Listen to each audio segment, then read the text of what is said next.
Yo dudes and dudettes, your friendly neighbor Jaxblade is here, and today's video was inspired by an amalgam of things. Deku unleashing his plus ultra Kaioken Super Saiyan, a video I posted on Twitter of an arm wrestler beating a bodybuilder, and a poll I took on YouTube when I asked y'all which body did you think looked best out of these four: mass beast, proportionate, natural bodybuilder, lean athletic, or just, a fit body. And by a surprisingly large margin, lean and athletic won. And I've talked in depth about doing just having the benefits of being both, a brolic beast and a lean athletic person.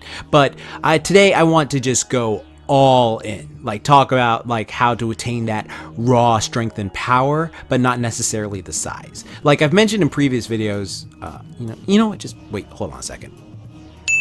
Oh snap, your boy's got an avatar now like all these knuckleheads. All doing the same pose too, what's up with that? But this will be just super convenient when I don't have my fancy camera to film when I'm traveling, but you still get my dashing good looks and make these discussions more visually entertaining. And remember, like I said before, this is not a diss on anyone's aesthetics, because honestly, I respect the hell out of anyone for just being consistent for whatever type of fitness they love, whether that be graceful dancer, ripped gymnast, strong ass mass beast, etc. It doesn't matter to me. I'm just happy you pick something you're passionate about and you're staying active and having fun, because people forget fitness should be fun.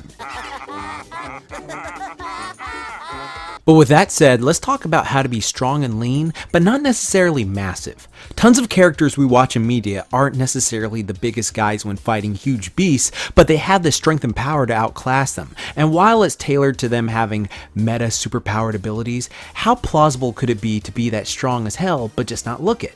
Well, in other videos, I've discussed the concept of, hiding your power level / playing on Smurf mode for everyday life, where to the uninitiated person who only gauges strength from someone's outward appearance like a dopey Frieza soldier, his power's only at level 5.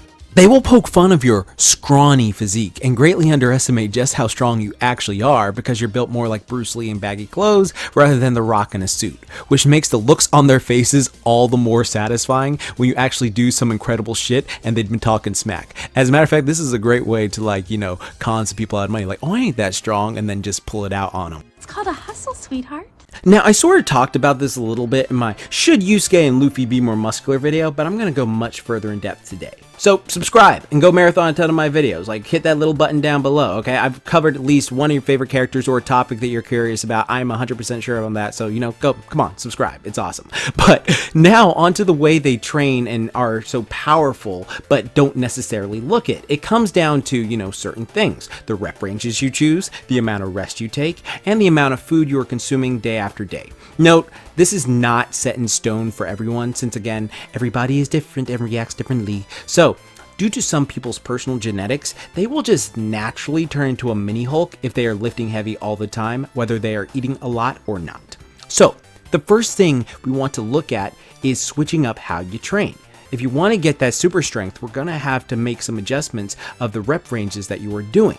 Now remember, the way to build muscle is time under tension, and most people typically get the most hypertrophy muscle growth gains between 8 to 12 reps. Again, not all people, as many people's bodies, just vary, but for the mass average, 8 to 12 reps where muscle failure is hit and you can do no more with good form of that exercise, that is absolutely the ideal range to help your muscles to grow. But to train for pure raw strength and power, we aren't going to focus just on the muscle, but the motor neurons attached to the muscle fibers by training your central nervous system. I talked about strengthening your muscle fibers and staying small in depth in my Could You Be As Strong as Michael Myers video, which I'll link right here because it's one of my proudest videos and has a ton of great useful information, so give it a watch after this. But for now, let's flash back to my Batman with that workout video I did 4 years ago, where I talked about the dangers of frying your central nervous system from overtraining without proper recovery. Remember this, each and every time you train, you are not only placing stress on your muscular system, but your central nervous system as well. And the amount of stress is directly related but not limited to your weight load being lifted,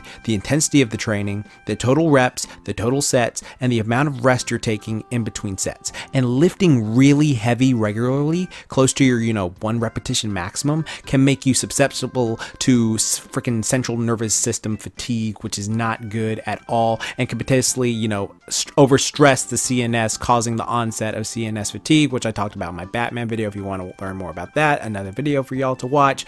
But there's a way to mitigate this if you're smart, careful, and listen to your body.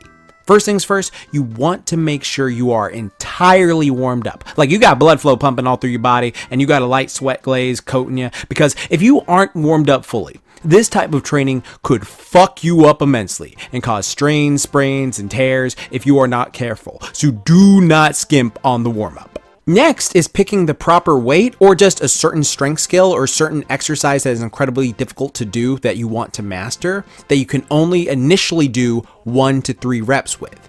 That means good form for all 1 to 3 reps. This will increase your power.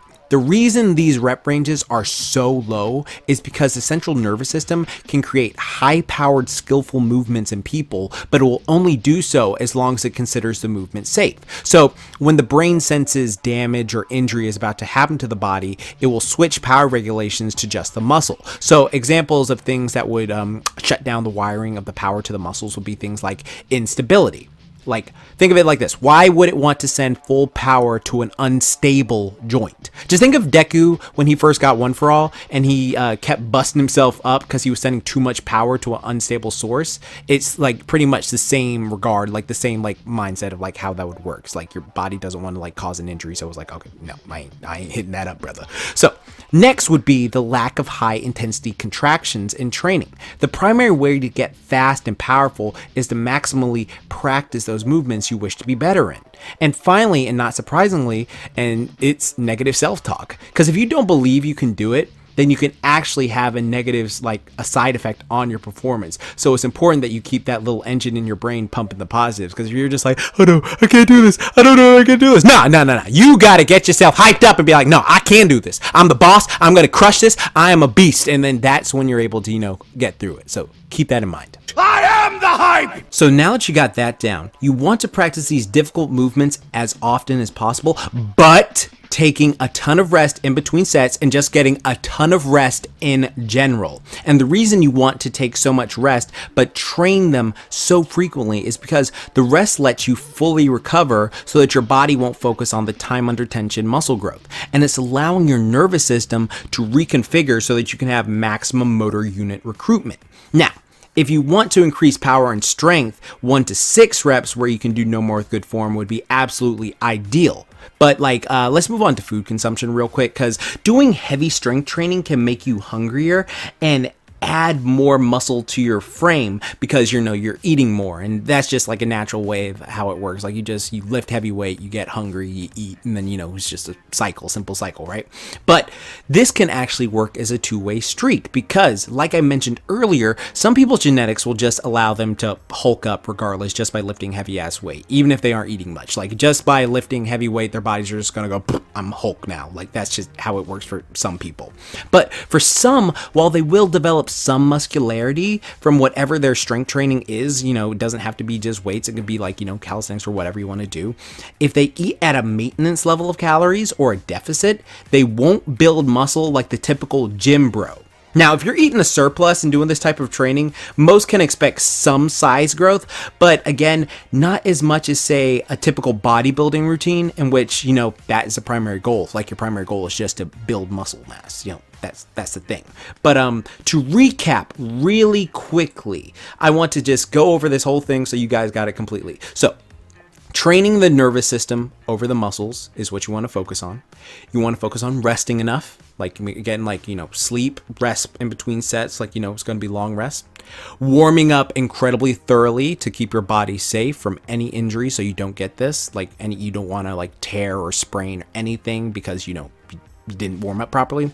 And then, eating adequately, because all of these together will help you to get that, freaking Super Saiyan 2 power and strength and retain your speed, you know what I mean? Without the added bulk slowing you down. But for those of you interested, here's a pretty fun fact to know. If you're a Brolic dude right now who's watching this and you've been building muscle for years onto your frame, it's actually much easier for you to get some Broly Venom strength gains, my dude, because of the larger muscles you have. If you decide to strengthen your nervous system, your motor neurons will give you a faster strength adaptation because of the larger fibers. So win-win if you're into that. So that's pretty cool if I think so. Well, dudes and dudettes, thank you for watching this video all the way to the end, and I hope you liked it. Be sure to like, comment, and subscribe. It really helps the video out a lot. And yeah, this was a bit weird because it's like, I feel like I should be talking like, you know, freaking Saber. Like, for those of you who don't know, me and Saber are really good friends. We've been friends since the horse days, so nay.